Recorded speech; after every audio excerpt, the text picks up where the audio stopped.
साथियों नमस्कार, स्वागत है आप सभी का हमारे चैनल युवा के दर्द में। देखिए साथियों, आज 20 दिसंबर है और 20 दिसंबर को हम सभी साथियों को, चाहे एस्टेट उत्तीर्ण हो, सीटेट हो या बीटेट हो, हम सभी साथियों को ये सरकार से आशा थी कि 20 तारीख को नियमावली पे मुहर लग जाएगी 7वें चरण शिक्षक बहाली के लिए। जैसा कि हमारी सरकार ने हमसे बोला भी, या फिर जैसे मीडिया हाउस में खबरें चली, लेकिन कल का एक बयान जो है हमने एक इंटरव्यू में देखा, एक विधायक जी हमारे हैं, तो उनके बयान से मुझे लगा कि कहीं ना कहीं 20 तारीख को ये नियमावली पे मुहर नहीं लगने वाली, क्योंकि उनके बयान से झलक रहा था। उन्होंने कहा कि सरकार की मंशा है कि दिसंबर माह के अंत तक नियमावली में संशोधन करके इसे कैबिनेट में ले जाया जाए।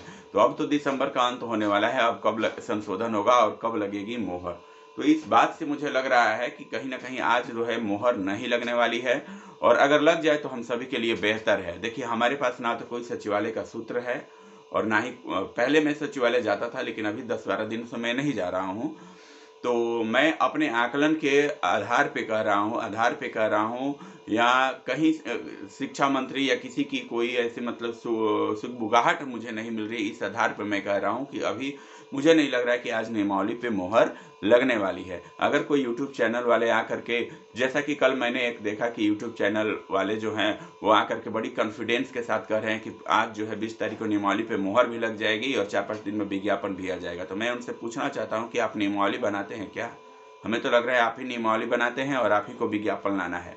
ऐसे लोगों से आप सतर्क रहिए दोस्तों। ये लोग जो है आंदोलन को कमजोर करने का काम करते हैं, भड़काने का काम करते हैं लोगों को, और केवल इनको व्यूज लेना ही एक मकसद है। और मैं बता दूं कि व्यूज ही बहुत कुछ नहीं होता है। आप सच्ची बातों को और सच्ची चीजों को रखिए जनता के सामने सोशल मीडिया पे, तो यही बेहतर होता है।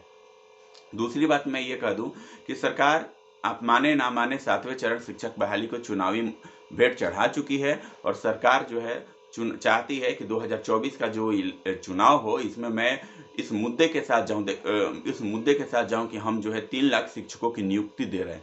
बिहार में दूसरा कोई रोजगार, दूसरा कोई उद्योग कुछ नहीं है। बस चाहे 5 साल पे, 10 साल पे, जब भी आए एक शिक्षक बहाली आनी है, और इस शिक्षक बहाली को सरकार चुनाव का मुद्दा बनाना चाहती है, और यही कारण है कि सरकार इस बहाली को डिले कर रही है। और आपको हमको समझना होगा कि सरकार डिले कर रही है तो कितनी जल्दी हम इस बहाली को ले, और इसके लिए हमें एक होना पड़ेगा, एकजुट होना पड़ेगा, आंदोलन में भाग लेना होगा, सचिवालय जाना होगा, तो जाके ये बहाली संभव है। ठीक। और मैं सरकार को बता दूं कि आप केवल शिक्षकों से काम का आशा रखते हैं, लेकिन आप इस बात पे ध्यान ही नहीं रखते हैं कि हमारे विद्यालय में शिक्षक है कि नहीं है।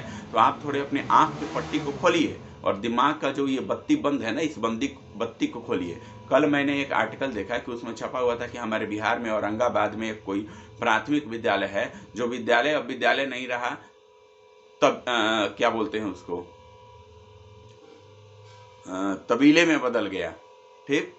तो वो जो है यानी उसमें अब पशु और गाय भैंस बकरी जो है बांधे जा रहे हैं। तो मैं पूछना चाहता हूँ वो मीडिया वाले से भी, जो अखबार में पेपर छापते, अखबार में न्यूज छापते हैं, या शिक्षा मंत्री से या हमारी सरकार से, कि आप अगर शिक्षक नहीं रखेंगे स्कूल में तो विद्यालय क्या होगा? तबेला बनेगा ही बनेगा। आप विषयवार शिक्षक नहीं रखते हैं स्कूल में, तो इस विद्यालय की स्थिति क्या होगी, स्कूल की स्थिति क्या होगा? विषयवार शिक्षक है आपके स्कूल में, चाहे प्राइमरी हो, माध्यमिक हो, उच्च माध्यमिक हो, आपका सारा का सारा विद्यालय 1-2 शिक्षक के बदौलत चल रहा है। तो अगर मान लीजिए आप 1-2 शिक्षक रखे हैं, वो शिक्षक कभी किसी कारणवश अगर छुट्टी पे चला जाए तो स्कूल तो वो नहीं ना आएगा ही ना। उस स्थिति में स्कूल क्या होगा? तबेला बनेगा कि नहीं बनेगा? तो तबेला बनाने की जवाबदेही किसकी है? इस सरकार की, ना ही शिक्षकों की नहीं है। आप शिक्षक नहीं रखेंगे तो स्कूल तो तबेला बनेगा ही बनेगा। और मैं दूसरी बात ये कहना चाहता हूं कि जब तक आप युवाओं को समर्थन नहीं करेंगे, युवाओं का साथ नहीं देंगे, युवाओं को रोजगार नहीं देंगे, आपका कोई समर्थन करेगा? आपको प्रधानमंत्री बनाएगा? आपको मुख्यमंत्री बनाएगा? यह सपना मत देखना छोड़ दीजिए। प्रधानमंत्री का सपना देख रहे हैं ना, प्रधानमंत्री का सपना देखना छोड़ दीजिए, क्योंकि आप में वो काबिलियत नहीं है, आप में वो चीज नहीं है, जो क्वालिटी नहीं है जो प्रधानमंत्री में होता है। प्रधानमंत्री जनता के विश्वास को जीतता है, जनता के भरोसा को जीतता है, युवाओं के लिए काम करता है, युवाओं के दुख दर्द को समझता है, उनको रोजगार देता है। बिहार में जो बच्चे हैं, नौनिहाल है, उनके शिक्षा के बारे में सोचता है, स्वास्थ्य के बारे में सोचता है, उनके भविष्य के बारे में सोचता है, तो वो प्रधानमंत्री होता है। आपने ऐसा कुछ किया क्या? आपने बिहार के युवाओं को रोजगार दिया? आपने आप बिहार में जो पल रहे हैं बच्चे हैं, उनका स्वास्थ्य बढ़िया रखा, उनको शिक्षा दी? कोई बेहतर काम किया? बिहार में विकास के बारे में सोचा? नहीं सोचा।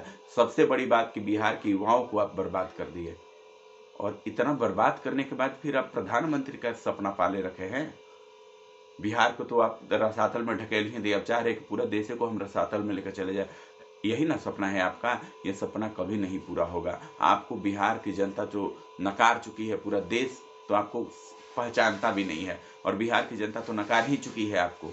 तो समय आ गया है कि आप अपना बोरिया बिस्तर समेटिए और जाइए, राम राम कहीं जपिए।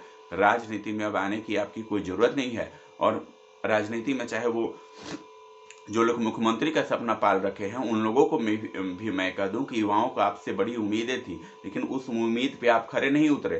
तो आप ऐसे लोगों की जरूरत नहीं है कोई बिहार में। युवाओं पे छोड़ दीजिए। युवा देश का भविष्य संभालेगा, युवा शिक्षक बनेगा, युवा जो है राजनीति चलाएगा, युवा जो है, देखिए मेरा चुनाव कोई मुद्दा नहीं है, मैं कोई राजनेता या कुछ नहीं हूँ। इन लोगों ने ऐसी स्थिति बना दी है बिहार के युवाओं की, या बिहार की व्यवस्था को चरमरा दी है कि मुझे यह कहना पड़ रहा है। और युवाओं पे छोड़ दीजिए। युवा बेहतर भविष्य बनाना चाहता है जब बिहार का, तो उसे स्कूल में पहुंचाइए, बच्चों को पढ़ाने में मदद करवाइए ससमय। युवाओं का जो फर्टाइल एज है उसको बर्बाद मत करिए आप लोग। मैं ये बता देना चाहता हूँ, क्योंकि हम युवाओं में कुछ करने की शक्ति है, कुछ कर गुजरने की चाहत है, बेहतर करेंगे। हम बिहार को, अपने देश को आगे बढ़ाएंगे। बिहार को देश का नंबर 1 राज्य बनाने की हमें क्षमता है, हमें कैपेबिलिटी है, हम चाहते हैं कि बनाए। तो हमें आप बनाने में मदद करिए ना। आप हमारे रास्ता का रोड़ा क्यों बन रहे हैं? हमारा बहाली क्यों नहीं समय पर करवा रहे हैं? हमारा नियोजन क्यों नहीं करवा रहे हैं? हमें विद्यालय क्यों नहीं पहुंचा रहे? सवाल तो ये है। लेकिन आप इन सारी चीजों को, पूरे युवा के भविष्य को आप जो है पॉलिटिक्स से जोड़ देते हैं।